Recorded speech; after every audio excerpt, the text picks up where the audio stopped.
Bonjour très chers fidèles téléspectateurs, c'est encore un plaisir de vous retrouver ce mercredi pour un nouveau numéro de votre émission de jeunesse, 50 minutes entre nous. J'espère que vous vous portez bien. Les stages sont généralement considérés comme l'occasion idéale pour les jeunes d'acquérir une expérience professionnelle précieuse et débuter sur le marché du travail. Au Togo, on estime entre 15 000 et 20 000 stages par an. Cependant, employer ou recruter les jeunes stagiaires à des tâches confiées normalement aux salariés permanents peut être considéré comme une forme déguisée d'emploi et peut être également considéré comme un abus, surtout si le stage n'est pas rémunéré. Face à cela, notre réflexion porte ce matin sur le thème du stage, coup de pouce ou piège ou encore acquisition d'expérience ou exploitation. Voilà donc le thème qui nous rassemble. Et pour en parler, comme d'habitude, je retrouve mes amis du mercredi. Bonjour et bienvenue. Bonjour, Comment est-ce que vous allez? je vais bien aussi. Je vais commencer par ma gauche. Ça fait bail, Mohamed. C'est depuis ton non? Oui, exactement. Ça fait un bail. J'ai pris un petit congé par Pas un rapport à petit l'émission. congé, c'est des grandes vacances même. Ah bien, oui, on peut le dire. On peut le dire. Alors ça va, les activités? Oui, ça va. Et je pense que cette fois-ci, je suis revenu définitivement. Je vais être plus régulier à l'émission. Ça fait plaisir. Yes. Joseph? Bonjour, je vais très bien. Je ne sais pas si je suis audible ou pas. Bon, je vais très bien et je me porte très bien. Ça fait un bail. J'ai entendu parler de Mohamed avec ses débats percutants. Oui, J'ai oui. toujours attendu le voir sur le plateau, mais hier, quand je l'avais vu s'annoncer, je me suis dit, ah, quelle bonne opportunité de le rencontrer. Enfin, enchanté. Ah, je suis enchanté aussi de vous connaître. Merci. Merci. Merci donc d'avoir accepté notre invitation. Nous allons partir pour la transition, revenir pour le débat.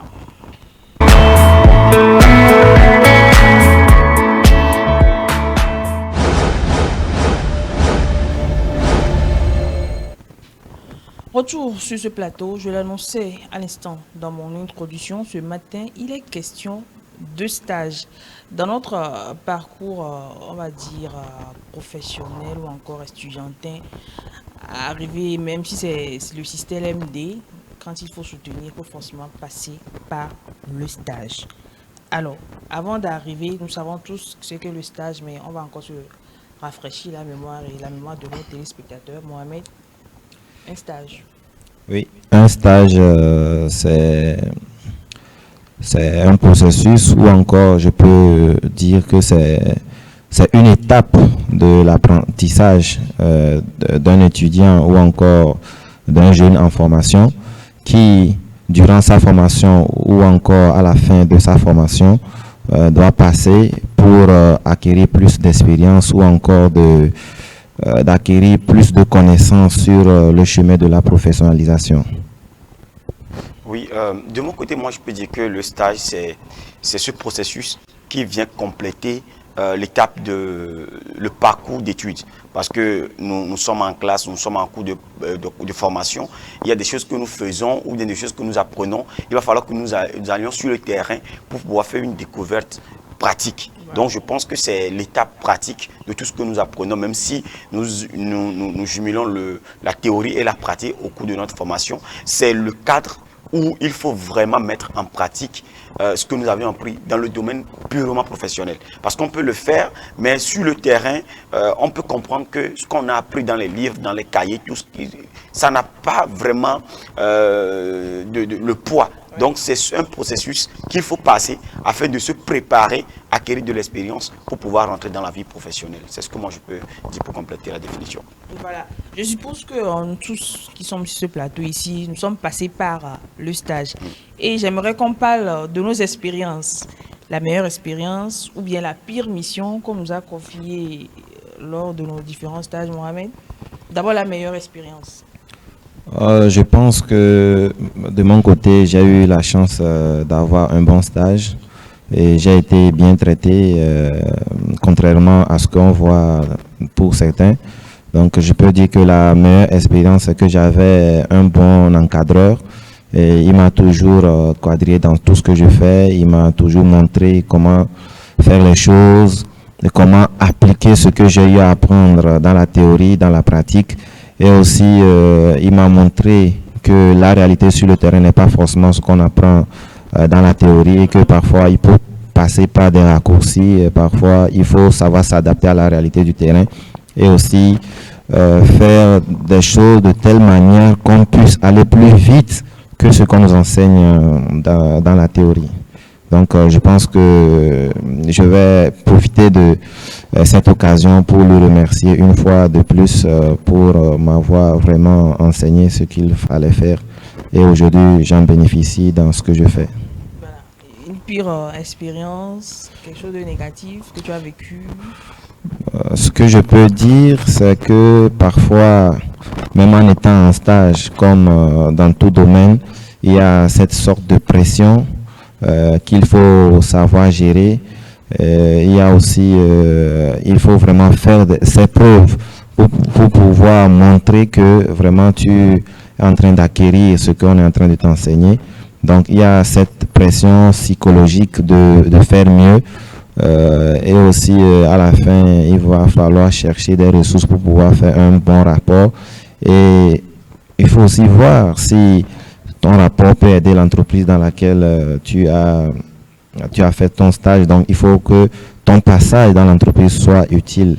Donc, en tant qu'un stagiaire déjà, avoir cette responsabilité de pouvoir apporter quelque chose d'utile à l'entreprise, c'est une pression. Elle est un peu négative, mais je dirais que c'est un peu mix aussi. C'est une bonne chose. Alors, à part la pression, ça tout le monde le sait, mais j'aimerais que tu me parles de ton expérience personnelle. Qu'est-ce que tu as vécu et que cela vraiment t'a marqué négativement lors de tes stages? Pour être franc, je ne me souviens pas vraiment d'avoir vécu quelque chose de négatif. Oui, de mon côté, je salue de passage mon professeur qui m'a tenu en stage, M. Ankou. S'il tombe sur cette vidéo un jour, il a toute ma reconnaissance.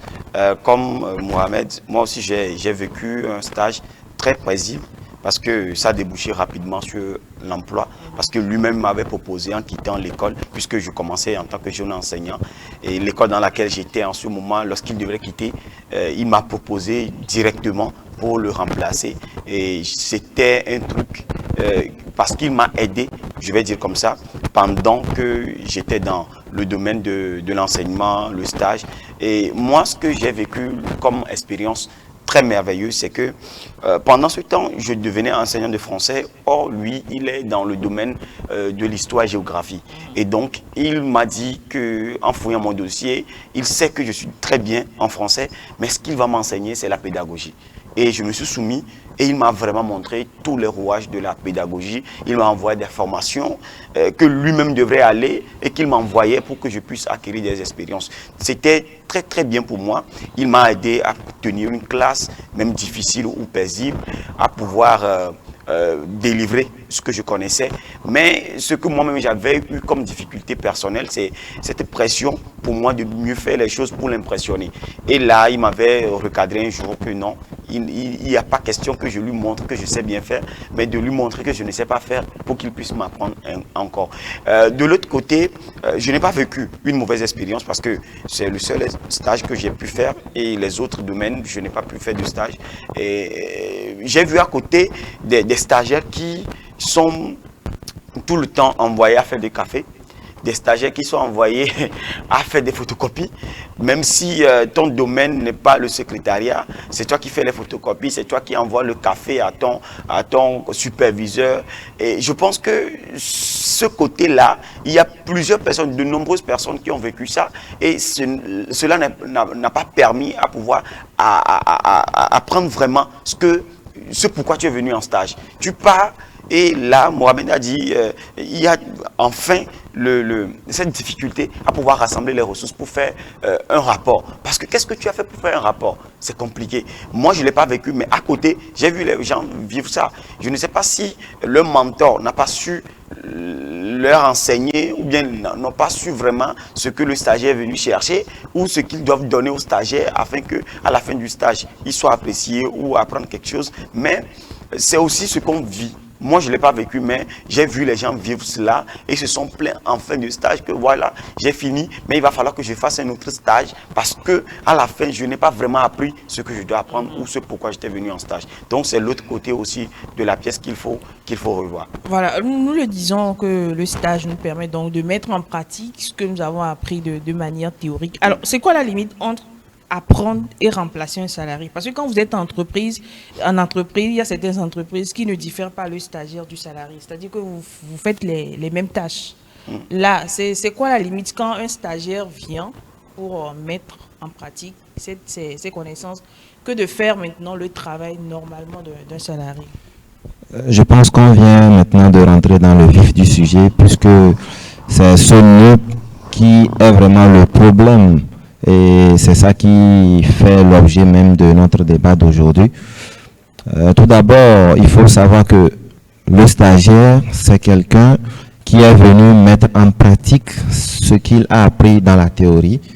Donc, en tant que stagiaire, il doit être encadré.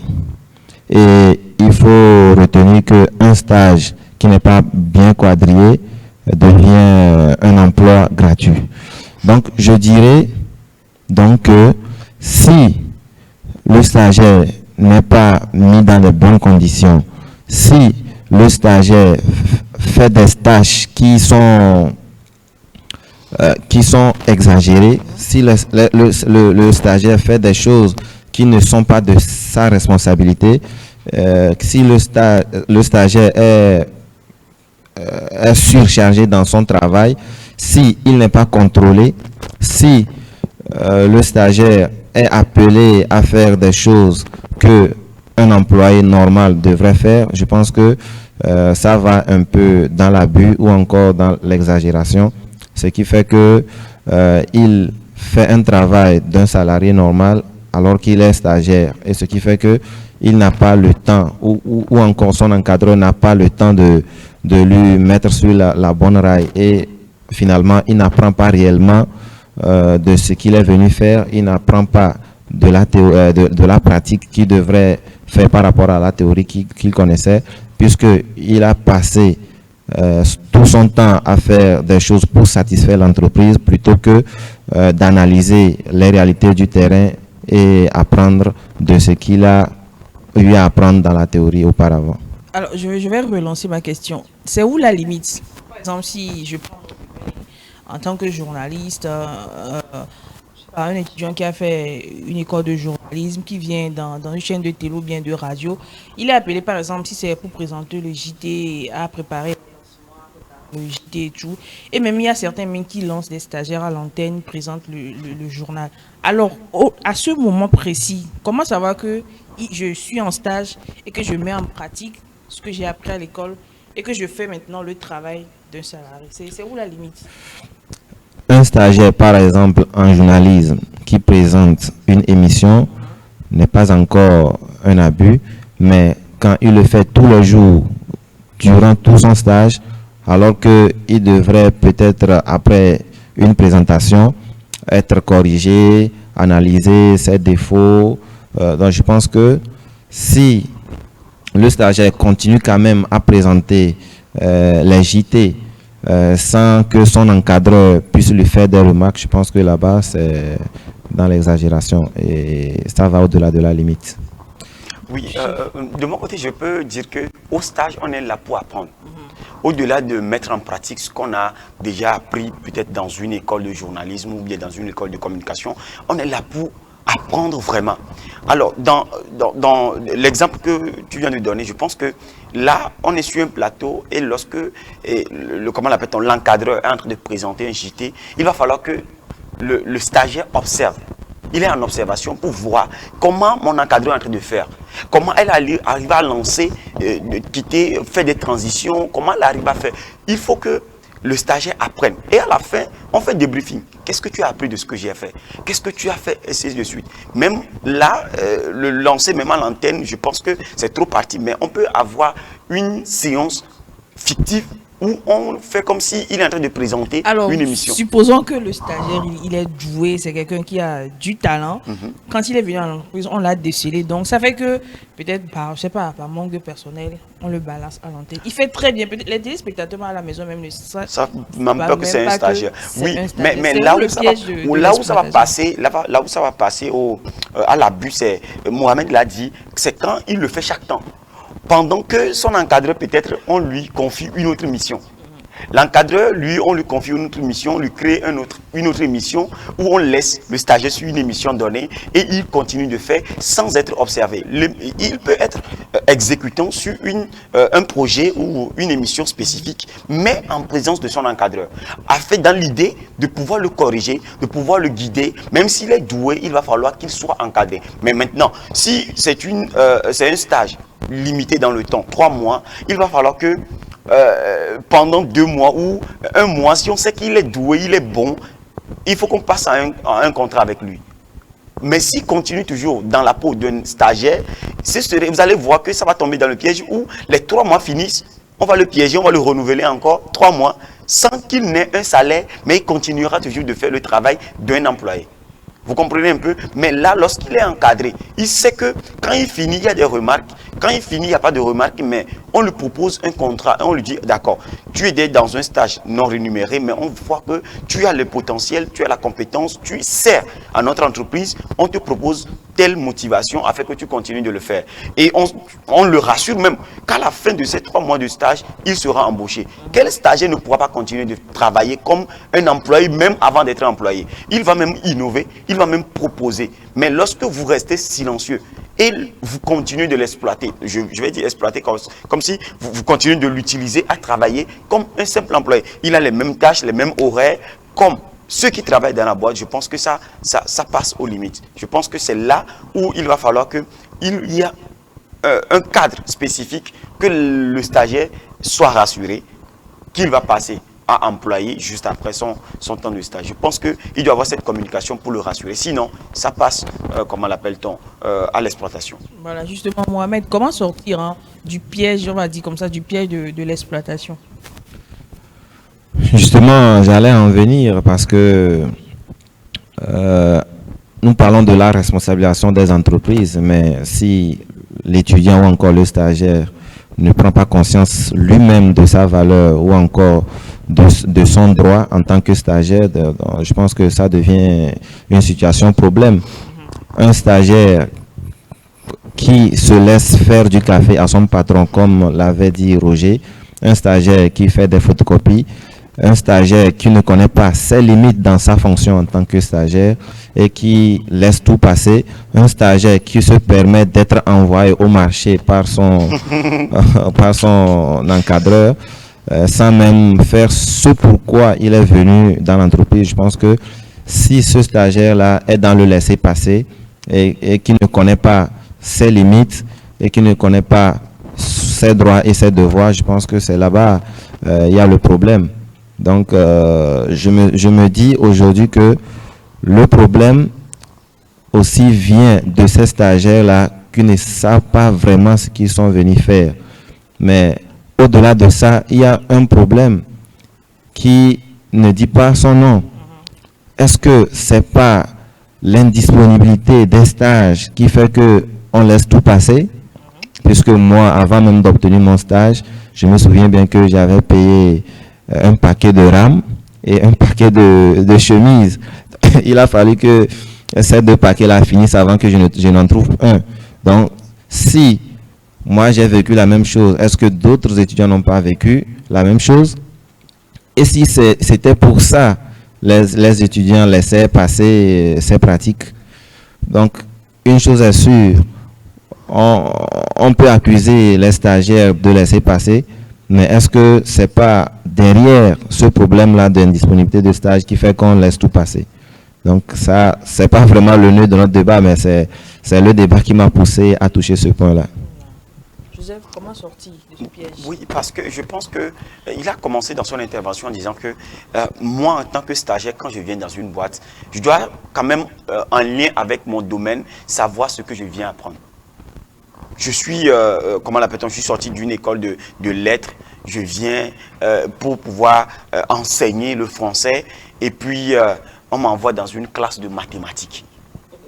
Vous voyez, bon, la première question que je dois me poser, c'est que qu'est-ce que je viens apprendre dans cette classe-là? Est-ce que c'est la pédagogie qui est commune à toutes les matières? Si c'est ça, je viens. Si ce n'est pas ça, moi, en tant que stagiaire, je dois être quand même dans cette logique de dire non, ça ne m'apprend pas. Les mathématiques, ça ne m'apprend pas. Je ne peux pas suivre un professeur de maths pour savoir ce qui se passe dans le programme de français. Je ne sais pas ce que ça me sert, donc mieux de laisser. Mais si je sais que la pédagogie est commune, on me dit vraiment que c'est ce que je dois apprendre, ou bien je sais ce que je dois apprendre, je sais que je passe. Mais faire le café, bon, je sais que ça ne m'apprend pas. Je peux dire non. Et là, ça c'est la limite qu'un stagiaire doit poser. Et il a quand même rangé en disant que c'est l'indisponibilité également des stages qui fait que, bon, on se dit qu'à la fin, j'ai quand même une attestation que j'ai fait un stage. Et à la fin, est-ce que le diplôme ou bien l'attestation justifie vraiment que je suis compétent dans ce domaine? Non. Et c'est là que tu vas arriver dans le boulot même, dans le cadre professionnel, que on va dire, mais tu as vu ça en stage, non? C'est là que tu vas te découvrir que c'est maintenant que ton stage commence. Vous voyez un tout petit peu? Donc, les questions qu'en tant que stagiaire, on doit se poser, c'est quoi? C'est est-ce que ça me sert? Est-ce que ça a un lien avec mon domaine d'expertise? J'ai vu une vidéo où un étudiant qui a terminé ses études de Master 2 en France, il revient en Côte d'Ivoire pour faire un stage. Il s'est dit que il a travaillé dans l'urbanisation et tout ça, mais il me dit, bon, il revient au pays pour pouvoir faire un stage. Pas parce que il ne peut pas trouver de l'autre côté, mais il veut voir la réalité de son pays pour comparer à ses études. Donc, il vient, et on l'amène dans un boulot, il a payé son billet d'avion, il a payé son séjour parce que ses parents sont en France. Il vient pour louer les apparts pour faire 3 mois de stage. Il a fini son stage en moins de 48 heures. Il vient le premier jour, son boss le laisse dans un bureau et le boss même part sur le terrain. Mais 2 jours après, il a appelé son boss et dit non, ça ne le sert pas. Justement, j'allais venir à ce point, c'est le revers de la médaille, pas d'exploitation. Mais à côté, vous allez voir, c'est quand il y a peut-être une nouvelle tâche à faire ou bien quelque chose à découvrir, qu'on envoie le stagiaire d'aller acheter quelque chose. Oui. Justement pour que le stagiaire ne soit pas au courant ou apprenne de cela. Ouais. Donc, il a dit en 48 heures, il a fini. Le 3e jour, il est venu, il a dit non, il ne peut pas payer son billet d'avion, revenir au pays pour pouvoir apprendre parce qu'il est patriotique et puis se laisser au bureau et les autres vont apprendre des choses. Non, il n'est pas venu pour ça. Il a rompu son stage. Je pense qu'on doit arriver à cette limite où le stagiaire, avant de venir, doit savoir ce qu'il veut. Même dans sa lettre de demande de stage, il décline vraiment les objectifs de son stage. C'est en ça qu'il va revendiquer après son droit. Parce que au même moment que tu es en stage, je pense qu'on sert à l'entreprise. On sert à l'entreprise dans certaines tâches. On te dit, dans le domaine du journalisme, on te dit, mais on veut t'apprendre comment prendre, comment l'appelle-t-on, interviewer quelqu'un. Tu prends le micro, quand même, tu sais quelque chose à l'entreprise au moment où de ton stage. Mais là, on ne t'apprend même pas comment tenir le micro, comment tu dois te positionner quand on va prendre l'interview et tout ça. Mais on te laisse à la maison, on dit, reste au studio, on arrive, hein. Et ton encadreur va prendre les images, les éléments, revient et on te dit, ben, regarde comment on fait. Mais comment on prend les éléments pour venir monter? On ne sait pas, c'est le jour, ou bien au moment du montage, on te dit, tu vois, il faut voir si le chef de service là est là, et il faut... Non. Je pense qu'on doit savoir le pourquoi on est venu. La responsabilité est partagée, dans le sens où l'encadreur également doit savoir ce que j'apprends aux stagiaires. Il y a aussi ça. L'encadreur ne sait pas vraiment comment encadrer un stagiaire. Oui. Qu'est-ce que le stagiaire vient? De quoi il a besoin dans sa formation en tant que stagiaire? Il ne sait pas. Parfois, ce n'est pas sa faute. Il ne sait pas.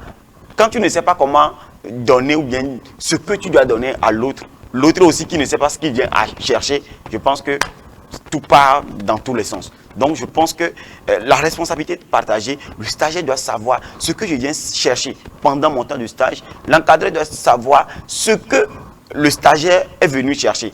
Pour cela, le stagiaire même, lorsque un autre encadreur d'un autre service va vouloir lui demander son aide, son encadreur va dire non, il ne peut pas faire ça parce que j'ai besoin de lui pour qu'il apprenne ceci. Mais si moi-même je ne sais pas, moi en tant qu'encadreur, je ne sais pas ce que je dois t'enseigner, il dit ah, il a besoin de toi, non, vas-y, il faut aller le trouver à la partie technique pour voir ce qu'il veut que tu l'aides à le faire. Mais ça, ce n'est pas possible. Mais si moi je sais ce que je dois t'enseigner, je dis non, il n'est pas disponible. j'ai besoin de lui qu'il voit comment on fait ceci ou cela dans ce domaine-là. Donc, je pense que la responsabilité est partagée dans ce cas-là.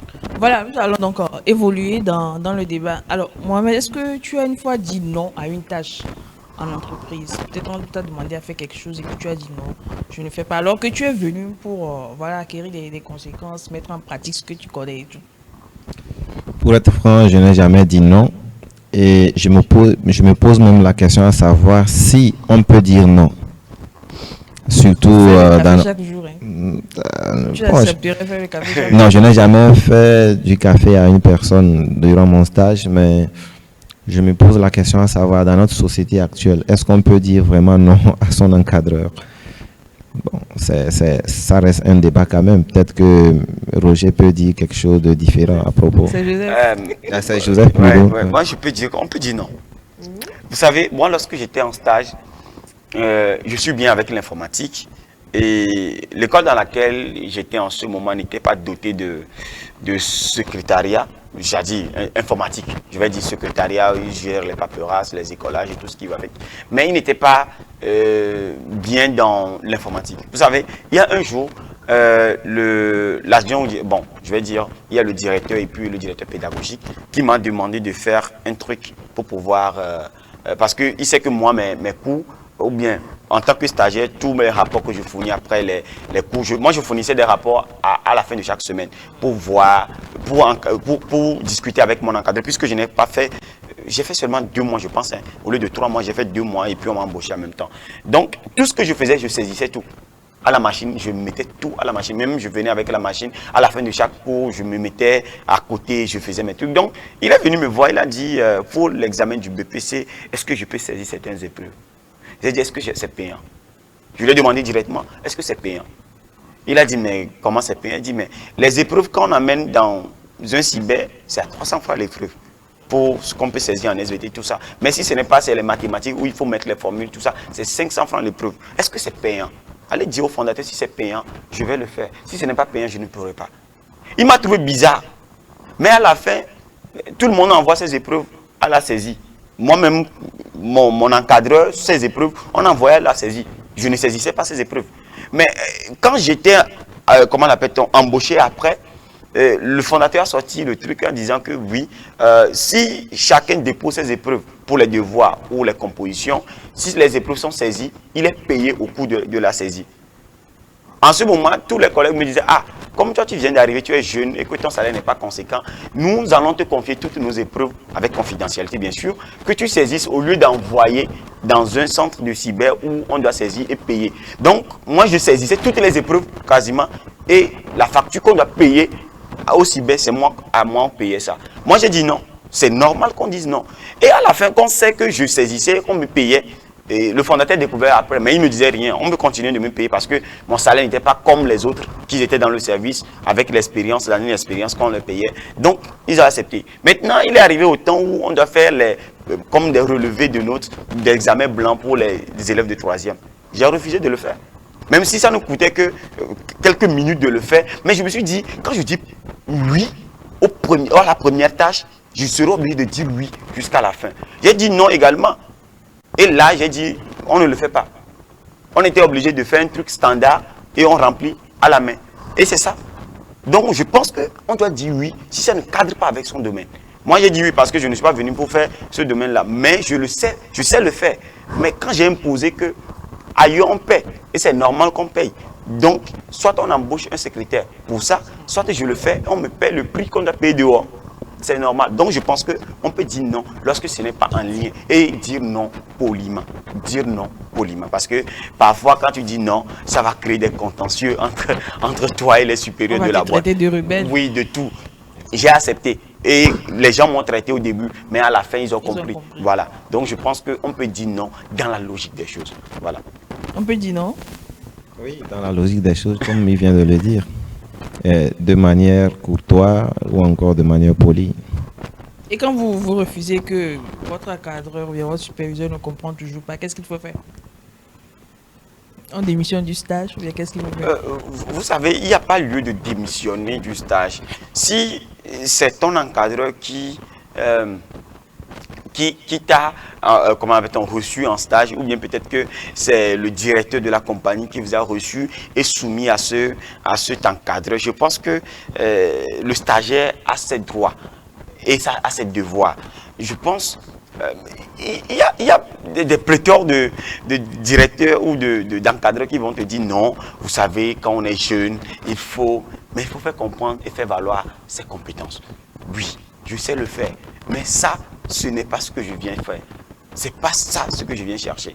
Si je veux chercher à savoir comment faire des saisies dans mon domaine, je vais aller faire stage dans un cyber. Ou je dois être au secrétariat, pas dans une salle de classe pour apprendre comment enseigner. Je pense que s'il ne veut pas comprendre, le stagiaire a son droit, à ses, comment l'appelle-t-on, à ses devoirs. Si toujours toute la compagnie ne veut pas comprendre, je pense qu'on peut décliner.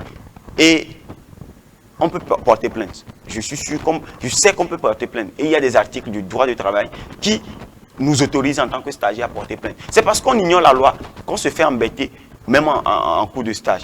Lorsque on abuse de ton temps pendant le stage, tu peux porter plainte. Parce que même au stage, lorsque tu fais une demande de stage, tu peux dire que je vais venir à l'entreprise 2 fois dans la semaine. En temps plein, c'est-à-dire 2 jours dans la semaine, mardi, jeudi, toute la journée, je suis là de 8h à 17h. Et on ne peut pas demander que tu sois là un mercredi forcément. On peut te demander en cas d'urgence, on comprend. Mais si la première fois c'est une urgence, deuxième fois c'est une urgence, non, tu peux dire non. Et quand on veut voilà, te traiter, tu peux aller te plaindre. C'est comme si c'est un contrat de stage. Et on ne peut pas abuser de ton contrat. C'est comme si tu es employé, on ne peut pas abuser de toi pour des temps supplémentaires dans l'entreprise sans être payé. Non, on peut dire non. C'est parce que je vous dis qu'on ne connaît pas la loi et qu'on se fait embêter et on se fait exploiter. Le stagiaire a ses droits. Des gens vont me regarder, vont me dire, toi stagiaire, est-ce que... Non, non, le stagiaire a ses droits. Si tu ne sais pas appliquer tes droits, en tant que stagiaire, tu seras employé et tu ne sauras toujours pas revendiquer tes droits. Et ce serait un abus. Et je ne sais pas quand est-ce que ça va s'arrêter. Donc je pense qu'on peut dire non et on peut démissionner, porter plainte. Je pense que c'est possible. Ce n'est pas que je pense. La loi le dit et c'est possible. Alors, tu voulais ajouter quelque chose, Mohamed? Oui, je renchéris sur les propos de Joseph. Évidemment, nous parlons de la réalité. Et comme il vient de le dire, c'est possible de revendiquer ou encore de porter plainte ou encore de dire non. Je pense que c'est la théorie, c'est ce qui est normal de faire. Mais est-ce que la société nous permet vraiment de le faire? C'est là la question se pose. Donc, je suis d'accord qu'il y a la loi du travail qui instaure tous ces règles-là qui concernent le respect des stagiaires, des employés, qui réglemente tout dans le domaine du travail. Mais est-ce que la réalité, est-ce que c'est le cas dans notre société actuelle?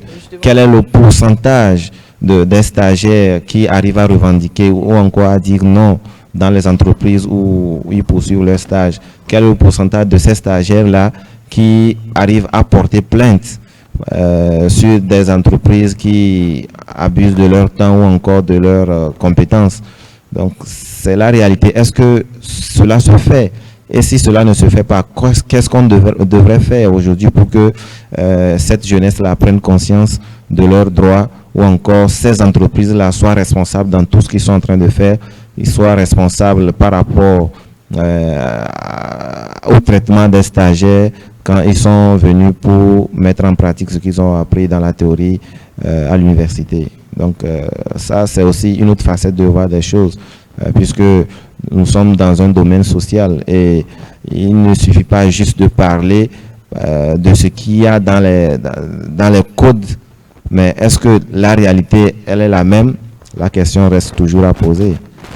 Moi, je pense que, vous savez, tout est question de connaissance. Même la Bible a dit, mon peuple périt faute de connaissance. Vous voyez, on périt tous parce qu'on ne connaît pas, on ne sait pas. Et on est dans nos différents domaines de travail et ce qui nous concerne, c'est comment marche mon domaine. On ne veut pas savoir comment marche un petit peu le domaine du droit du travail. On ne sait pas. On travaille, mais on ne sait pas dans quel contexte je peux être licencié. On ne sait pas.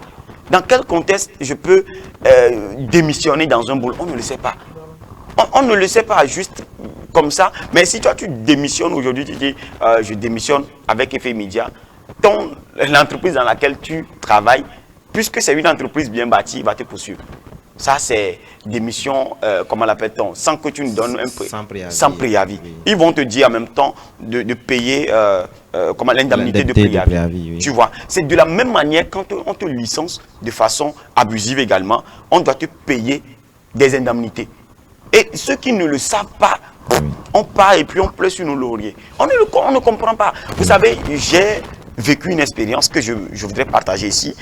Au temps de Corona, il y a une entreprise dans laquelle je travaillais, nous devait 3 mois de salaire. Et on ne nous payait pas. Et j'ai demandé à mes collègues qu'on revendique, qu'on fasse quoi que ce soit, on se plaigne du côté juridique. Et ils ont dit non, on n'a pas un contrat signé, comment on va faire et tout ça. C'est en ce temps que moi-même, j'étais parti lire le contrat de travail, c'est-à-dire la loi sur le droit du travail. J'ai compris que le contrat verbal également tient devant la juridiction. Et c'est là, moi, je leur fais comprendre que c'est ça.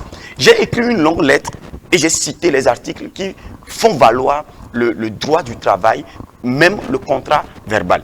J'ai révoqué tous ces articles-là et j'ai fait comme une pétition que j'ai fait signer à mes collègues. On a déposé, avec ampliation, comment l'appelle-t-on, le ministère du Travail. Je vous ai dit, en 24 heures, le fondateur de l'entreprise nous a appelés. En fait, moi particulièrement, pour me payer, moi, ma part. Je lui ai dit non, nous tous, on doit nous payer.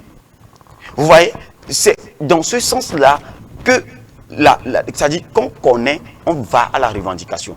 Et il nous devait 3 mois et il nous a appelés en réunion et il nous a payé en même temps. Les 3 mois, il nous a payé en moins d'1 semaine.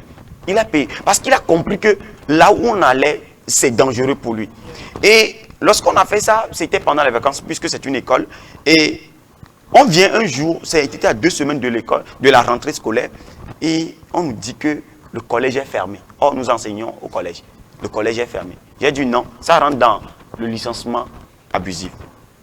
J'ai écrit encore une lettre. Il dit non, que il nous affectait dans d'autres écoles qu'il a, puisque c'est un groupe scolaire. Donc, il a 3 ou 4 écoles à Lomé. Il nous envoyait dans une autre. Moi, j'étais envoyé à comment l'appelle-t-on? C'était à Nikonakwe. Je devais quitter Blenkome pour Nikonakwe. Moi, j'étais en plein droit. Moi, j'avais trouvé même une autre école qui m'embauchait en ce moment, mais je voulais faire comprendre qu'on ne le fait pas. J'ai produit des lettres et je lui ai demandé même indemnité de comment on appelle, d'affectation. Parce que quand on affecte un employé de son cadre, c'est-à-dire, moi j'étais à moins de 1 km de l'école en ce moment parce que j'ai loué à côté de l'école pour être plus proche, éviter les dépenses de déplacement. Et on m'envoie jusqu'en centre-ville. Et maintenant, comment je dois me déplacer pour y aller? Il y a des indemnités qu'on paie. Et quand on ne lit pas comment l'appelle-t-on, le droit du travail, on ne le sait pas. Vous savez, quand j'ai fait la revendication, les gens qui quittaient même à Goué et qui l'envoyaient à Baie ont reçu des indemnités. Moi, je n'ai pas touché parce que moi-même, j'ai laissé même après. Vous voyez un tout petit peu, mais son intention en ce sens-là, c'est pour nous affecter dans ces écoles-là où on doit trouver que c'est difficile pour nous d'atteindre, de rejoindre les écoles et nous-mêmes, on allait laisser et lui-même, il ne sera plus accusé de, comment l'appelle-t-on, de licenciement abusif.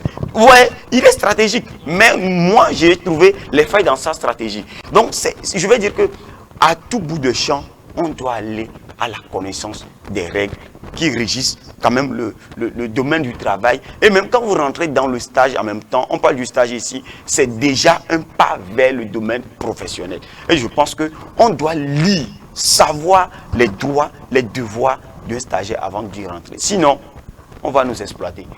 Voilà. Maintenant, parlons de ce qui nous intéresse tous, c'est l'argent. Pensez-vous que les stages doivent être rémunérés ou pas?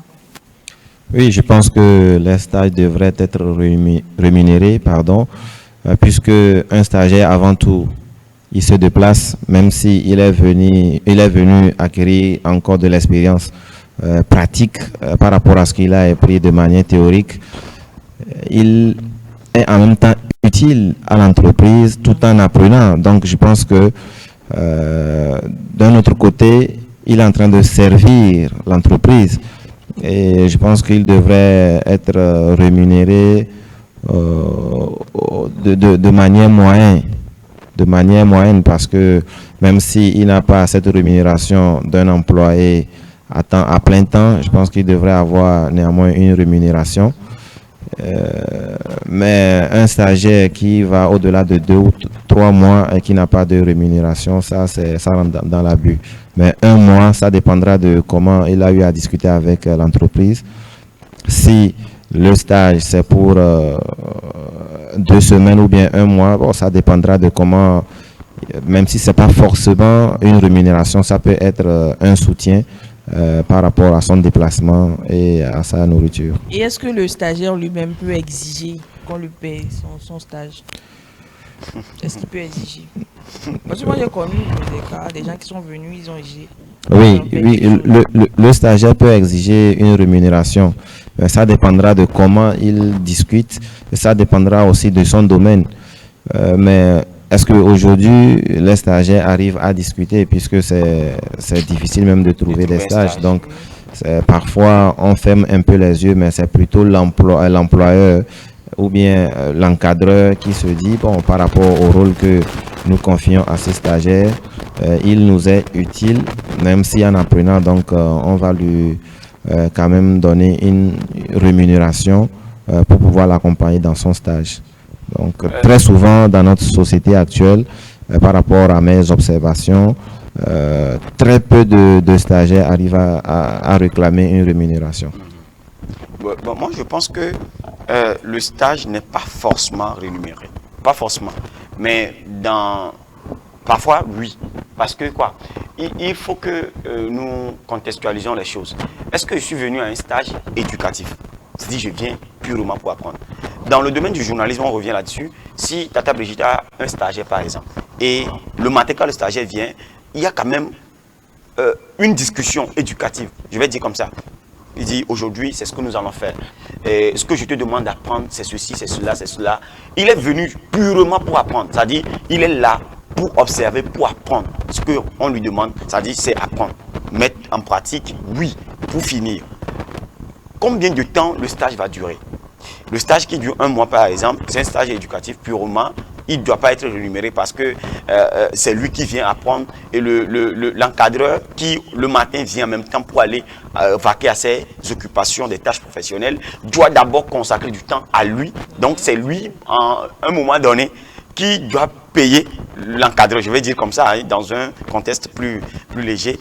C'est lui qui doit payer parce que l'encadreur vient et dit en 10 minutes, je dois te dire ce qu'on doit faire aujourd'hui. Mais s'il n'avait pas un stagiaire, il n'a pas 10 minutes à perdre. Il va directement à ses travaux.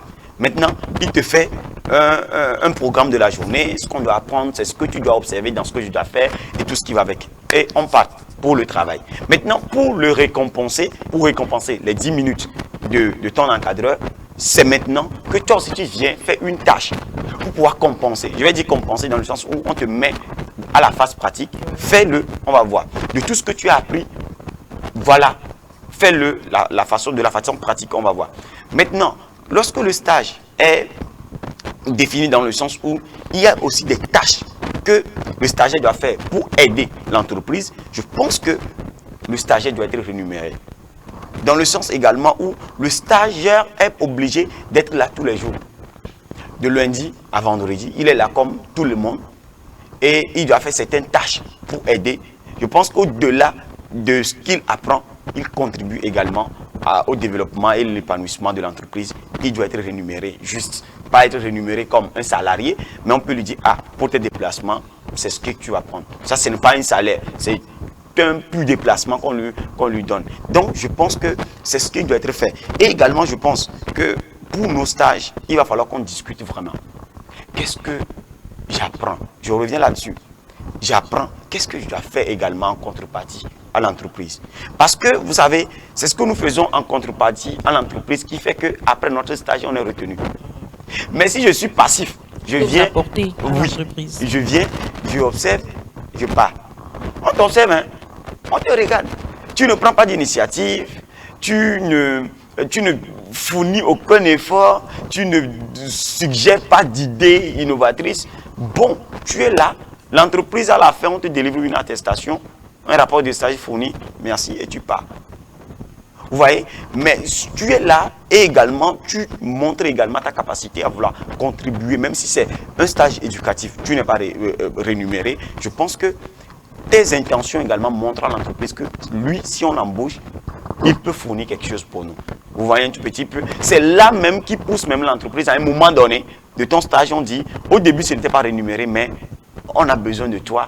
Commence par prendre quelque chose et après, on verra. Et là même, tu es parti sur de bonnes bases. Et après, tu peux être embauché et discuter de ton salaire. Je pense également que les entreprises également doivent fournir un contrat de stage avec le stagiaire. Parce que le stagiaire ne peut pas dire non à des choses qui sont liées à son domaine de stage. Voilà, le contrat est défini. Est-ce que tu es d'accord que quand tu viens, c'est ce que tu dois faire, ainsi de suite? Oui, on est d'accord et on part. Mais si il n'y a rien, il n'y a pas de garde-fou, on est là seulement. Je pense que c'est là où on ne sait pas si on doit être payé. On ne doit pas être payé. Qu'est-ce que je fais pour être payé? Qu'est-ce que je ne fais pas pour ne pas être payé? On ne sait pas. On est là seulement. Je pense que, désolé de le dire, au Togo, on ne discute pas. Mohamed l'a dit. On peine à d'avoir des stages. Je suis sûr que... C'est toi qui trouves stage, c'est toi qui poses les conditions. Oui, parce que moi j'ai demandé à un enseignant d'université en ce mois que je finissais, il dit, qu'est-ce que j'avais dit? Écris 20 lettres, faites 20 dossiers, il m'a dit, dépose dans toutes les institutions que tu trouves dans ton quartier. Je l'ai fait à midi chaud, je faisais tout ça. Et après, c'est... Quand on m'a pris le matin là, est-ce que moi-même j'ai eu le temps de discuter? C'est mon encadreur qui a une bonne foi, hein, une conscience, et c'est lui qui discutait à ma place, comment on appelle-t-on, au fondateur de l'école. Et c'est lui qui disait des choses que moi-même je ne pensais pas parce que, voilà, on ne va pas en parler parce que c'est ça, on est dans l'euphorie de trouver du stage, on ignore tout. Mais c'est quand après un mois qu'on commence à subir, qu'on se dit, oh, j'allais dû négocier ceci, j'allais dû faire ceci, mais c'est déjà trop tard. On ne peut pas. Et on subit pendant les 3 mois et on te dit on te renouvelle encore le stage. Et on se demande aussi, est-ce que le renouvellement du stage, est-ce que c'est une bonne idée? Est-ce que c'est faisable? Est-ce que c'est bon? Donc voilà quoi. Oui. Moi, je me pose la question, ou encore je nous pose la question, à savoir, est-ce que c'est pas parce que nous sommes dans un cercle vicieux et que aujourd'hui il y a ces problèmes-là? Parce que sur le plan de l'employabilité, avant d'être employé, il faut avoir fait un stage. Et si tu n'as pas de stage, tu n'es pas éligible à l'emploi. Ou encore, certains emplois exigent l'expérience de 5 ans, alors qu'un étudiant qui vient de sortir de sa formation après un stage ne peut pas avoir cette expérience de 5 ans-là, parce qu'à un moment donné, il faut avoir eu à commencer sans expérience. Maintenant, quelles sont ces entreprises-là aujourd'hui qui prennent le risque de prendre les jeunes sans expérience?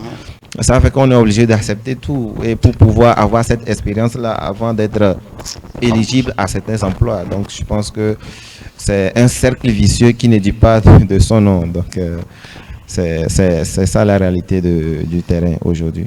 Voilà, nous avons donc essayé donc d'aborder ce thème, le stage, acquisition d'expérience ou exploitation. Je vais prendre vos mots de la fin concernant ce thème.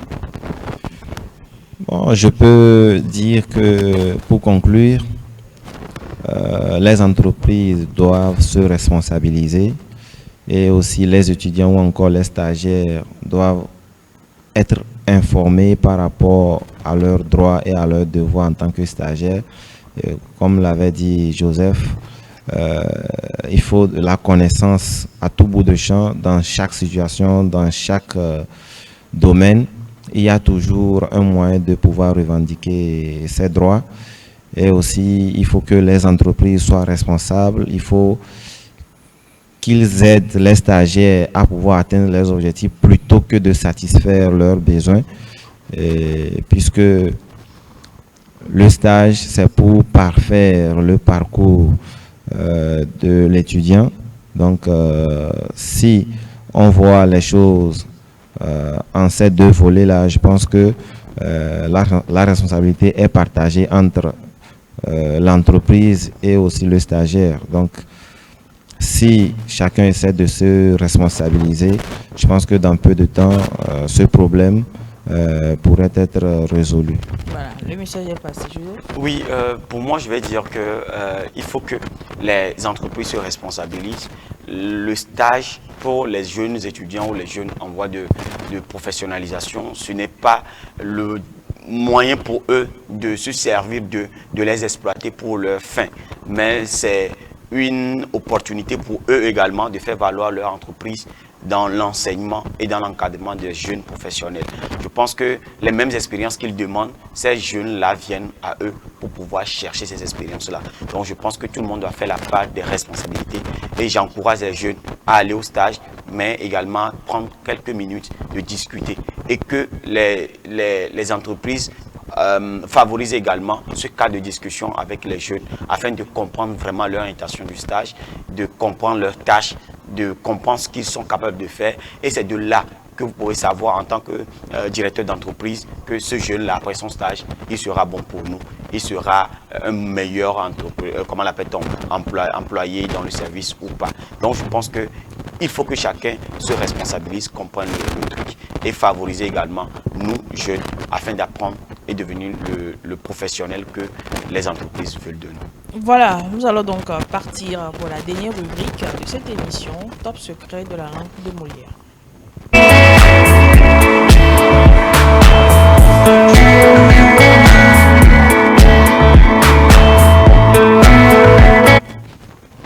Rebonjour à toutes et à tous, nous sommes dans Top secret de la langue de Molière, ce rendez-vous de ceux et celles qui aiment les belles expressions, les beaux mots et vous savez l'élégance de parler. Nous allons partir aujourd'hui pour cette rubrique à la citation du jour. La citation du jour qui nous vient de Victor Hugo qui dit « La forme, c'est le fond qui remonte à la surface ». Une citation de Victor Hugo qui nous dit que voilà, la manière dont nous pensons, la manière dont nous pensons également, c'est cette même manière-là qui s'exprime lorsque nous parlons, c'est cette manière-là qui revient à la surface. C'est juste pour dire que ce que nous avons au fond de nous se reflète dans notre manière de faire. Donc désormais, nous allons faire très attention à ce que nous pensons et c'est ça qui trahit notre manière de faire. Nous allons partir pour la deuxième option de cette